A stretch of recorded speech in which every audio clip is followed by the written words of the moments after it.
ጤና ይስጥልኝ የተወደዳችሁ ተመልካቾቻችን አክብሮታዊ ሰላምታችን በያላችሁበት ድረስ ከአማራ ሚዲያ ኮርፖሬሽን ጎንደር ስቱዲዮ ለዛሬ ዜናችን ትኩረት ያደረግነው በሰባተኛው ዙር ሀገራዊ ምርጫን የተመለከተ ጉዳይ ይሆናል።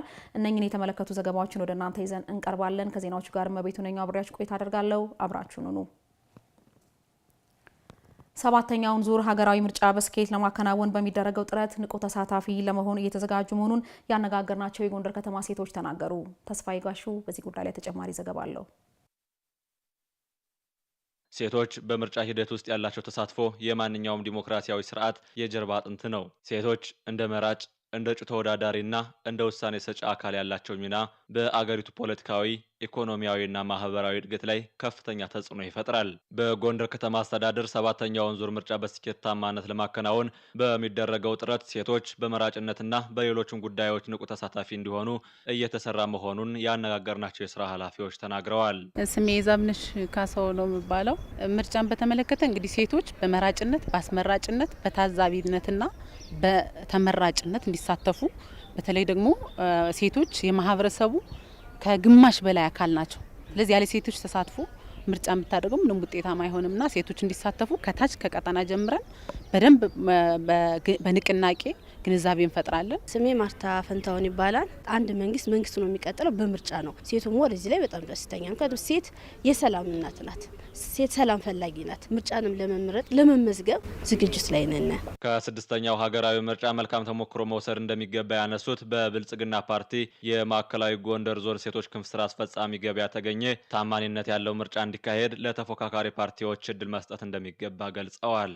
ምርጫው ታማኝና ዲሞክራሲያዊ ሆኖ አገር አቀፍም አህጉር አቀፍም ዓለም አቀፍም እውቅና እንዲሰጠው ሁላችንም ርብርብ አድርገን መስራት አለብን። ስድስተኛው ምርጫ የተካሄደው መልካም ተሞክሮ አሁን በሰባተኛው በላቀ ደረጃ የነበሩ ክፍተቶቻችን አስተካክለን በላቀ ደረጃ በሁሉም ምርጫ ጣቢያዎቻችን ሁሉም እንዲሳተፉ ተፎካካሪ ፓርቲዎችን እድሉን በመስጠት በማስተባበር የነሱንም እንቅፋቶች በማንሳት ርብርብ አድርጋ ሴት ትሰራለች ብዬ አስባለሁ። ደግሞ እንሰራለን። በምርጫ ተሳታፊ ለመሆን ቅድሚያ መመዝገብ ይገባል ያሉት በብልጽግና ፓርቲ የአማራ ክልል ቅርንጫፍ ጽህፈት ቤት የሴቶች ክንፍ ኃላፊ እሌኒ አባይ ሴቶች ሕጉን በጠበቀ መልኩ የሚጠበቅባቸውን ሚና መወጣት እንዳለባቸው አስገንዝበዋል። የካቲት 28 የድምጽ ለመስጠት ምዝገባ ይጀመራል።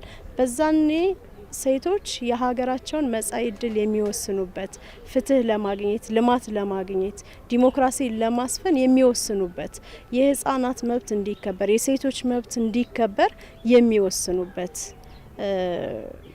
አጀንዳ ስለሆነ ካርዳቸውን ማውጣት የመጀመሪያ ተግባራቸው ይሆናል። ሂደቱን መከታተል። ስለዚህ እናቶች ከምርጫ አኳያ የሚጠበቅባቸውን ሚና መወጣት ይጠበቅባቸዋል። ሰባተኛው ዙር ሀገራዊ ምርጫ አካታች፣ ሚዛናዊና ፍትሃዊ እንዲሆን የሁሉም ዜጎች ርብርብ አስፈላጊ ነው። በሰባተኛው ዙር ሀገራዊ ምርጫ የሚበጃቸውን ፓርቲ ለመምረጥ ዝግጁ መሆናቸውን የጎንደር ከተማ ነዋሪዎች ተናገሩ። ምርጫው ዲሞክራሲያዊ ሆኖ እንዲጠናቀቅ ፓርቲዎች ሀሳባቸውን በነጻነት በመግለጽና የምርጫ ሂደቱን በመከታተል በንቃት ሊሳተፉ እንደሚገባ ነዋሪዎቹ ጠቁመዋል። ቃል ኪዳን ኃይሌ ዝርዝር አላት። በዲሞክራሲ ስርዓት ውስጥ ምርጫ ለሀገር ያለው ጥቅም ከፍተኛ ነው። ምርጫ የህዝብ ፈቃድን በህጋዊ መንገድ ለማረጋገጥ የሚያስችል መንገድም ነው። ይህም በህጋዊና በሰላማዊ መንገድ የመምረጥ እድልን ይፈጥራል። የጎንደር ከተማ ነዋሪዎችም በሰባተኛው ሀገራዊ ምርጫ የመምረጥ መብታቸውን ለመጠቀም ስላላቸው ዝግጁነት ሀሳባቸውን አጋርተውናል። ጥላሁን አለሙ ነው የሚባለው። ንቁ ተሳትፎ ያስፈልገናል። ንቁ ተሳትፎ ያስፈልገናል። ሰዎችን መምረጥ ያስፈልገናል። ዝም ብሎ ስለተሰለፈ ሳይሆን የኔ ነው ብዬ የምመርጠው ሰው እንዲኖር ራሴ ማወቅ ነው ያለብኝ። ራሴ መደራጀት ነው ያለብኝ። ራሴ ማወቅ ነው ያለብኝ። የተሰለፈው ሁላ እንደማይረዳኝ ያየሁት ስለሆነ የሚረዳኝን አይቼ ራሴ መርጣለሁ ማለት ነው እና የራሴ ንቁ ተሳትፎ ያስፈልገኛል። አብዱሰላም ተሚም ይባላለሁ። ጎንደር ከተማ ነዋሪ ነኝ። ምርጫ ማንኛውም ይሄ የሀገራዊ ግዴታ ስለሆነ ማንኛውም ሰው ከእድሜው ከ18 በላይ የሆነ ሁሉ እንዲሳተፍ ህገ መንግስታዊ መብትም ስለሆነ እንዲሳተፍ ግዴታ ነው ማለት ነው። ምርጫው ዲሞክራሲያዊ ሆኖ እንዲጠናቀቅ ከፓርቲዎቹ ምን ይጠበቃል ስንል የጠየቅናቸው ነዋሪዎቹ ሀሳባቸውን ሲገልጹ ህዝቦች በንቃት እንዲሳተፉ በየቦታው መቀስቀስ ያስፈልጋል። ግልጽ መሆን ያስፈልጋል። መነገር ያለበትን ነገር መንገር። እኛ ለምርጫው ምን ማድረግ እንዳለብን፣ ምርጫው ማንን መምረጥ እንዳለብን፣ የትኞቹ መመረጥ እንዳለባቸው፣ የትኞቹ ሰዎች ትክክለኛ ፖለቲከኛ ሁሉ የተሰለፈው ፖለቲካ አይደለም። በቃ ስሜ ትግስት ቻላቸው ይባላል። እንግዲህ ተፎካካሪ ፓርቲዎች መጀመሪያ ላይ የራሳቸውን ፓርቲዎቹ ማስተዋወቅ በደንብ አለባቸው። እንደዛም ሲሆን ደግሞ ሰላማዊ የሆነ ምርጫ ይካሄዳል። ስራቸውን በደንብ ማስተዋወቅ አለባቸው ተፎካካሪ ፓርቲዎች። እንግዲህ ተፎካካሪ ፓርቲዎች ያው ዋናው ቅድሚያ መሰጠት ያለበት አገር ነው።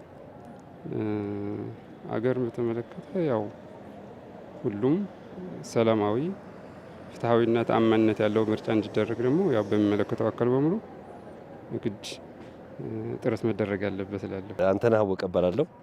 ጎንደር ከተማ ነው የምኖረው። ዲሞክራሲያዊ የሆኑ ምርጫዎች አንድ መንግስትን በጥሩ መሰረት ላይ አቁሞ ከህዝብ ጋርም ሰላም እንዲኖረው የሚያደርጉ ናቸው። ተፎካካሪ ፓርቲዎች እንግዲህ ሀሳባቸውን በነጻነት መግለጽ፣ ህዝቡን የማሳመን ስራ ማካሄድ፣ ምርጫውን በንቃት መከታተል ይጠበቅባቸዋል ብዬ አምናለሁ። ነዋሪዎቹ በምርጫ ሂደት የዜጎች ድምጽ ከፍ ያለ ሚና ያለው በመሆኑ ይወክለኛል ብለው የሚያምኑበትን መምረጥና ድምጽን በአግባቡ በመጠቀም ዲሞክራሲያዊ ሂደትን ማስቀጠል ያስፈልጋልም ብለዋል። ፍትሐዊ የሆነ ምርጫ ፍትሐዊ የሆኑ ሰዎችን ማግኘት ነው። እኒያ ሰዎች ደግሞ ለህዝቦቻቸው፣ ለሀገራቸው ብለው የሚያስቡ ለሀገራቸው ሊሞቱ የተዘጋጁ ሰዎች ናቸው። እኛ የምንመርጣቸው በቃ ከህዝቡ ጋር እንኖራለን፣ ህዝቡን እናሳድጋለን፣ እናበለጽጋለን፣ አገራችን ሌሎች ከደረሱበት ሀገር እናደርሳለን የሚሉ ሰዎች እንዲኖሩ የራሳችን ተሳትፎ መኖር አለበት። ማወቅ አለብን፣ መንቃት አለብን። ሁሉም ከ18 ዓመት በላይ ያሉ ዜጎች ራሳቸው የሚፈልጉትን በራሳቸው ተነሳሽነት ይሆነኛል፣ ይመጥነኛል የሚሉትን ፓርቲ መምረጥ አለባቸው ማለት ነው። ያንን ሲመርጡ እንግዲህ ካለው ከሚፈልጉት ሰላም አንጻር፣ ከስራ አንጻር፣ ወጦ ከመግባት አንጻር ይሆነኛል የሚሉትን ፓርቲ በራሳቸው ተነሳሽነት መምረጥ አለባቸው። ህዝቡ ደግሞ ያው የሚጠበቅበትን መወጣት ነው። ከህዝቡ የሚጠበቀው ምንድነው? ህዝቡም እንደዚሁ የፈለገውን ይሆነኛል ያለውን መርጦ ለመግባት ሰላማዊና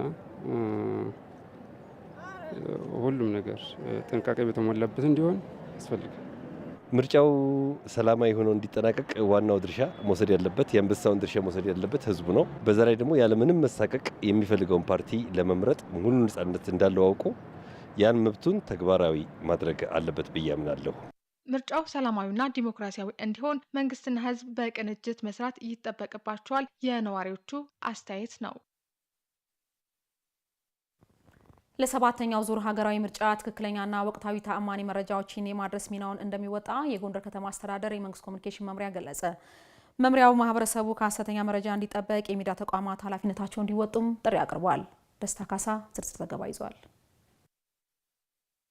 ምርጫ የአንድ ሀገር የዲሞክራሲ ስርዓት ግንባታ መገለጫ ሂደት ነው። የምርጫ ሂደቱ ዲሞክራሲያዊ እንዲሆን ደግሞ ዓለም አቀፍ መስፈርቶችን ማሟላት ይኖርበታል። የጎንደር ከተማ አስተዳደር ኮሚኒኬሽን መምሪያ ሰባተኛው ሀገራዊ ምርጫ ፍትሐዊና ሰላማዊ ሆኖ እንዲጠናቀቅ እየሰራ መሆኑን የመምሪያው ኃላፊ ተመስገን ተስፋዬ ተናግረዋል። ሁሉም የሚዲያ አካላት ያሉበትኝ ፎረም ባለበት የሁሉንም ምርጫ ሰላማዊና ፍትሐዊ እንዲሆን ለማህበረሰቡ ግንዛቤ የመፍጠር ስራዎች ነው እየሰራን ያለነ።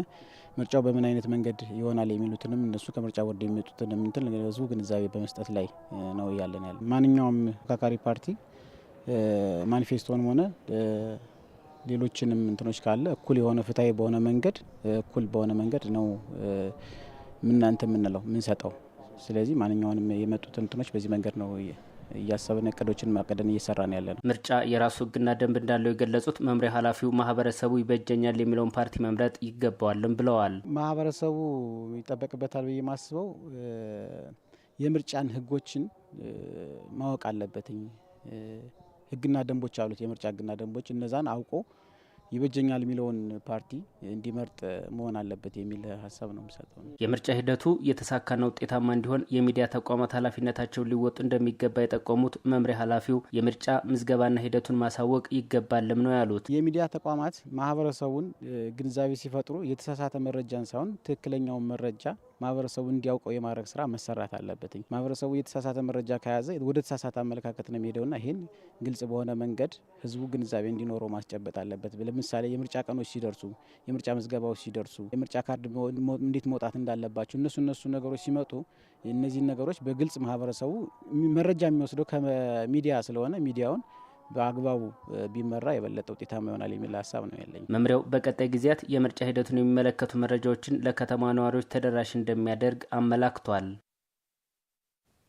የተወደዳችሁ ተመልካቾቻችን ጊዜያችሁን ሰጣችሁ ከኛ ጋር ስላሳለፋችሁ ከልብ ያመሰግንን። ከአማራ ሚዲያ ኮርፖሬሽን ጎንደር ስቱዲዮ ለሰዓቱ ያሰናዳነው ዜና እስካሁኖችን ይመስል ነበር። ከዜናዎቹ ጋር መቤቱ ነኛው። ወደ ዋናው ስቱዲዮ መልሳችሁ ጤና ይስጥልኝ።